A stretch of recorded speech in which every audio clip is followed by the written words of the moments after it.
नमस्कार। आज भिडियो रे आपण देखिए भुवनेश्वर सहर स्विट्जरलैंड को विमान जोगे यात्रा। तो प्रथमे भुवनेश्वर दिल्ली को फ्लाइट जोगे आम यात्रा करवा। भुवनेश्वर दिल्ली फ्लाइट प्राइस पाखापाखि 5,000 ରୁ 6,000 टंका एवं समय लगे 2 घंटा 20 मिनिट। तो बर्तमान आप देखुं भुवनेश्वर सहर भुवनेश्वर एयरपोर्ट रू फ्लाइट टेक ऑफ करुच्ची। दिल्ली को 2 घंटा 20 मिनिट लगे। तापर सेठू आउ गोटे फ्लाइट रात्रि समय गोटे फ्लाइट धरिकी स्विट्जरलैंड रो जूरिक सहर को जीवाकू हेबो।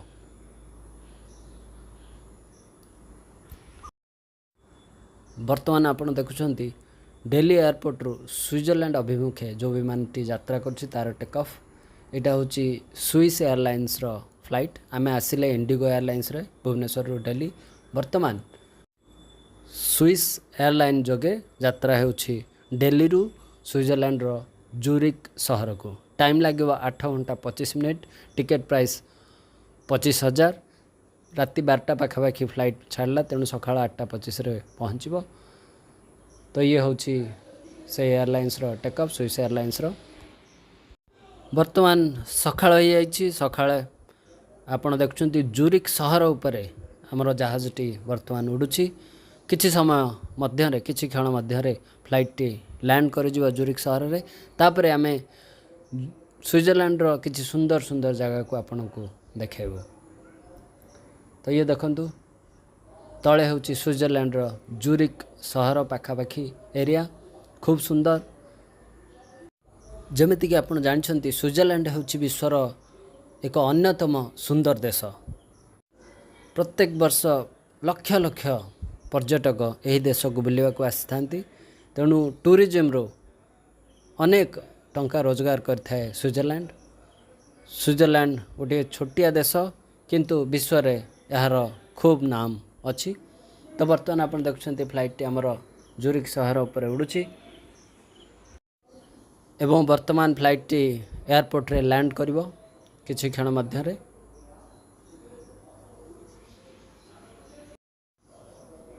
एठी आपण देखुछंती लैंडिंग स्विट्जरलैंड रो जूरिक सहर एयरपोर्ट रे फ्लाइट टी लैंड करिछि। वर्तमान आपण देखुछंती स्विट्जरलैंड रो किछि सुंदर सुंदर स्थान। स्विट्जरलैंड होछि विश्वर जेमिति मु कहली गोटे अन्यतम सुंदर देश।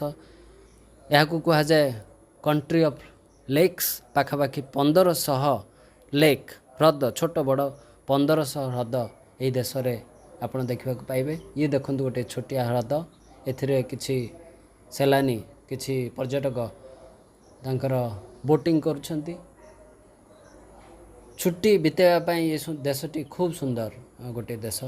जदि पॉकेट रे पैसा अछि ए देश को बुलवा को निश्चिंत आपण प्लान करबा कथा।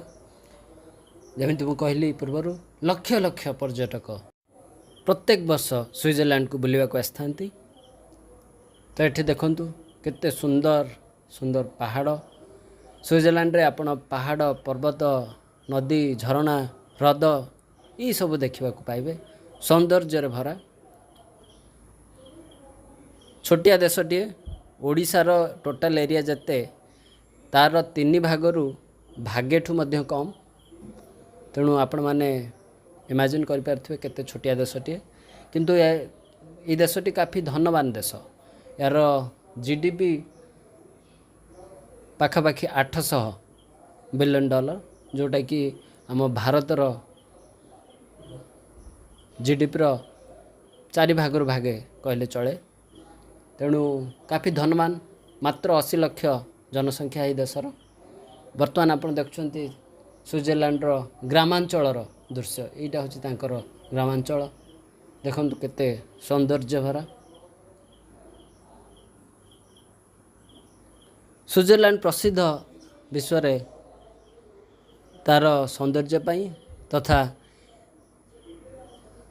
अनेक गुड़िए अन्य जिनिस जमीक चॉकलेट्स। स्विट्जरलैंड चॉकलेट विश्व में खूब प्रसिद्ध। स्विट्जरलैंड घंटा हाथ घड़ी खूब प्रसिद्ध। काफ़ी दामिकिया किंतु खूब प्रसिद्ध। ये देखो ग्रासलैंड्स स्विट्जरलैंड घास अति बढ़िया से डेयरी प्रोडक्ट खूब भल हुए। एठाकर लोक मैंने गोपालन खूब करते। ये देखो केते सुंदर ह्रद। ये स्विट्जरलैंड गोटे सहर दृश्य। ये देखो पहाड़ ह्रद आ गोटे सुंदर दृश्य।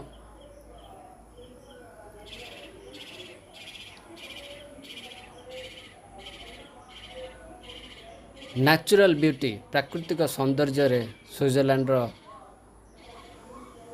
कंपटीशन विश्व रे शायद कोठी नहीं। एते सुंदर देखो केते बढ़िया।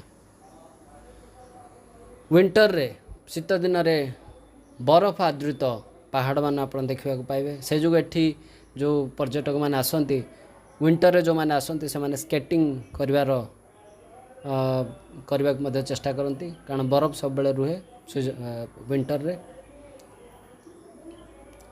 इटा देखंतु आ गोटे ह्रद 1500 ह्रद यही गोटे देश रे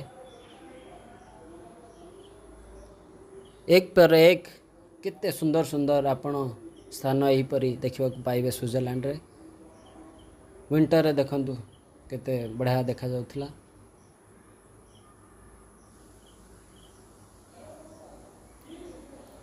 ये स्विट्जरलैंड गोटे आधुनिक सहर दृश्य। तापर ये देखंतु आ गोटे ह्रद।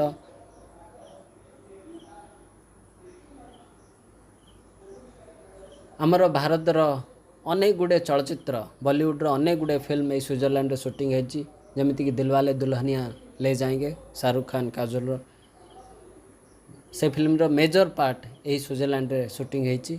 तेणु सेठाकार सरकार से फिल्म रो डायरेक्टर यश चोपड़ा को सम्मानित करछंती। सेठी तांकर गोटे स्टैच्यू मध्य अच्छी स्विट्जरलैंड रे। तेणु भारत एवं स्विट्जरलैंड रो संपर्क रे आमर भारतीय चलचित्र इंडस्ट्री गोटे इम्पोर्टाट रोल अच्छी। तेणु ये आमर स्विट्जरलैंड टूर। मैं आशा करुँच आपको पसंद आसथिबो। नमस्कार।